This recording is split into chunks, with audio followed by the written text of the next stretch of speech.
আজকে আপনাদের পুলিশের পোশাক দিয়ে একটু বললেন যে কি কাজ করতেছেন?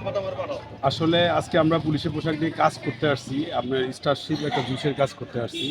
এটা ৯০ দশকের পুলিশের পোশাক, কিন্তু আমাদের স্টারশিপ জুসের যে বিজ্ঞাপনটা আমরা করতে আসছি, আমি ওসি ক্যারেক্টারে আমি ভিলেনকে অ্যারেস্ট করি। ভিলেন আপনার স্টারশিপ জুস খেয়ে সে অজ্ঞান হয়ে যায়। হুম, হুম। তারপর তাকে আমরা অ্যারেস্ট করে নিয়ে চলে যাই।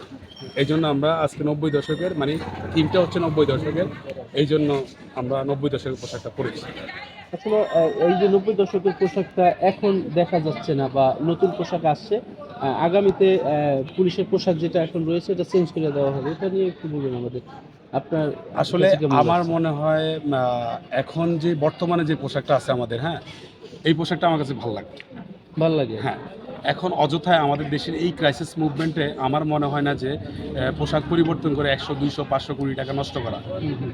ইচ্ছা করলে তারা যদি অন্য সরকারের লোগোটা ব্যবহার করতে না চায়, নতুন লোগো ব্যবহার করতে পারে। কিন্তু আমি পোশাক পরিবর্তন করার পক্ষে না। আসলে থ্যাংক ইউ। পোশাক পরিবর্তন করার পক্ষে না আপনি। না, না, আমি পোশাক পরিবর্তনের পক্ষে না। পুলিশের ভূমিকা কেমন হওয়া উচিত? পুলিশের ভূমিকা আসলে আমাদের দেশ কিন্তু প্রশাসন ছাড়া চলবে না।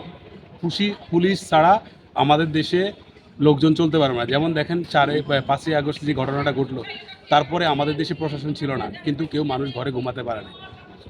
১৯৭১ সালে যে যুদ্ধ হয়েছিল, ওই যুদ্ধতে যা হইছে, মা বোনের ইজ্জত গেছে, কিন্তু এতটা লুটতরাজ হয় নাই। এখন যতটুকু হইছে।